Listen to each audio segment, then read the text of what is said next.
बम धमाकों से दहला हरिश्चंद्रपुर इलाका। पूर्व पति पर लगा पत्नी के घर पर बम फेंकने का आरोप। मालदा के हरिश्चंद्रपुर देर रात बम के धमाकों से पूरा इलाका दहल गया। Every drop of water counts. SBM Gold's water tank is the most sustainable and durable water storage solution available. Our hashtag असली commitment. पूर्व पति पर अपनी ही पत्नी के घर पर बम फेंकने का आरोप है और पूरा गांव दहशत में है। घटना हरिश्चंद्रपुर थाना क्षेत्र के झिकोडांगा गांव की है। हरिश्चंद्रपुर थाने की पुलिस पूरे घटनाक्रम की जांच में जुट गई है। स्थानीय पुलिस सूत्रों के अनुसार झिकोडांगा गांव कल रात करीब 1 बजे लगातार 2 बमों की आवाज से दहल उठा। जानकारी के अनुसार उक्त गांव निवासी हलीमा परवीन की शादी 10 वर्ष पूर्व पड़ोसी गांव रहमतपुर के रहीम अली से हुई थी। फिर 2 साल बाद उनका तलाक हो गया। उनके 2 बच्चे हैं। वर्तमान में वह रहीम के घर के पास ही रहती है। कथित तौर पर तलाक के बाद से हलीमा को रहीम अली द्वारा लगातार धमकी दी जा रही है। रहीम ने उसे जान से मारने की धमकी भी दी है और इसको लेकर कई तरह के भ्रम है। फिलहाल हलीमा झिकोडांगा के पिता के घर पर रह रही है। कल रात करीब 1 बजे हलीमा के घर पर अचानक लगातार 2 बमों से हमला किया गया। घर के लोग बाहर निकले तो देखा कि उनके और बगल के चाचा के घर में बम से हमला किया गया है। इसके बाद इलाके में दहशत फैल गई। हलीमा का कहना है कि बम की आवाज सुनकर मैं बाहर आई और अपने पूर्व पति को भागते देखा। यह बम मुझे मारने के लिए गिराया गया था। तलाक के बाद से वह मुझे जान से मारने की धमकी दे रहा है। शादी के बाद से मेरे साथ लगातार दुर्व्यवहार किया गया। मैंने किसी को नहीं बताया। फिर मैं दुर्व्यवहार सहन नहीं कर पाई और तलाक ले लिया। फिर भी यह मेरा पीछा नहीं छोड़ रहा है। मैंने पहले भी थाने में शिकायत की है लेकिन कोई कार्रवाई नहीं हुई। हालांकि रहीम अली ने दावा किया है कि सभी आरोप बेबुनियाद है। उन्होंने कहा कि मेरा उनसे तलाक हो गया है, उसके बाद से कोई रिश्ता नहीं है। धमकी के आरोप पूरी तरह से निराधार है। मैं कल रात अपने बच्चों के साथ सो रहा था। एक साजिश के तहत मुझे फंसाने के लिए इस तरह के आरोप लगाए गए हैं। उधर इस घटना के बाद पूरे इलाके में सनसनी फैल गई है। हालांकि पुलिस पूरे मामले की जांच कर रही है।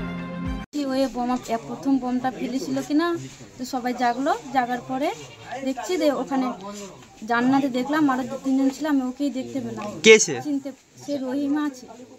হ্যাঁ, রহমতপুর আমি দেখেছি। ঠিক আছে, দেখার পরে তারপরে বোমটাতে পড়লো কিনা সবাই জেগে গেল। বাড়িতে তখন কে কে ছিল? বাড়িতে ছিল বাবা, মা, ভাই আর কি বলে আমরাই ছিলাম, আর কেউ ছিল না। আমার সঙ্গে ওর কোনো সম্পর্ক নাই।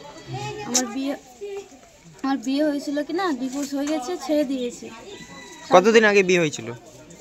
2010-এ। তারপরে 2010-এ বিয়ে হওয়ার পরে 2023-এ ডিভোর্স হয়ে গেছে। কি কারণে? আমাকে অনেক অশান্তি করছিল, জ্বালা করছিল, গাল দিচ্ছিল, বলছিল ওর বাবার সাথে থাকতো, যা তা অনেক কথা বলেছে, অনেক গাল দিচ্ছে, সন্দেহ করছিল, যা কিছু বলেছে সব নোংরা ভাষায় গাল দিত, মারতে ধরে। আমি কাউকে বলতাম না। এই যে তোমাদের বাড়িতে এসে এইভাবে মানে বোমা ফেলে গেল, কি মনে হচ্ছে তাহলে কি ঘটনা হতে পারে? ও বলছে আমাকে মেরে ফেলবে, বম ফেলে সবাইকে মারতে চায়। ওকে আমাকে বলছে। এর আগে কোনো ঘটনা ঘটিয়েছে? হ্যাঁ, ঘটিয়েছিল। কি হয়েছিল? আগুন লেগে দিয়েছিল। আগুন লাগার সময় তখন কেরোসিন ঢেলে, পেট্রোল ঢেলে সব ঢেলে দিয়েছিল। থানায় জানাওনি? জানাইছি, কোন থানায় নেয়নি, স্টেপ নেয়নি, কিছু করেনি থানায়। টাকা দিয়ে ওরা থানাকেই করে নিয়েছিল। এখন কি চাইছো? এখন কি চাইছে? একটা মেয়ের কি কিছু মূল্য নাই, কিছু দাম নাই? সব দিনে সাদা মেয়ে করবে, গাল দিবে, মার তো দিচ্ছিল, শব্দ করছিল। এখন আবার বলছে যে মেরে ফেলবো। তাহলে আমার কি কোনো মূল্য নাই একটা মেয়ের?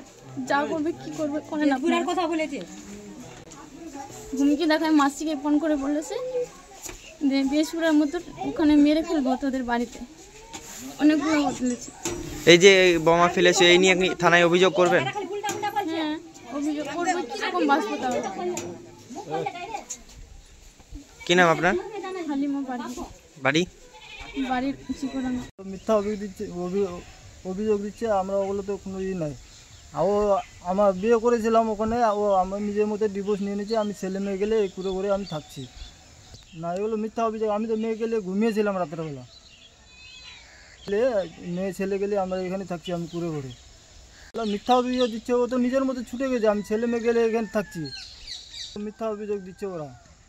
আমার সাথে ও 2 বছর থেকে কোনো রিলেশনই নাই, না কোনো কিছু ছুটে গেছে, কোনো রিলেশন নাই ওদের সাথে।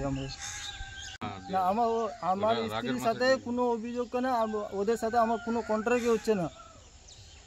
আমার বউর সাথে কোনোদিন ফোনে যোগাযোগ হয় না, না ওর সাথে আমি আগে থেকে সামনের দিকে কোনোদিন গিয়েছি কেউ বলতে পারবে না। এগুলো মিথ্যা অভিযোগ করে ওরা ফাঁসানোর চেষ্টা করছে ওদেরকে, আমাদেরকে। মোহাম্মদ রহিম, রহমতপুরে।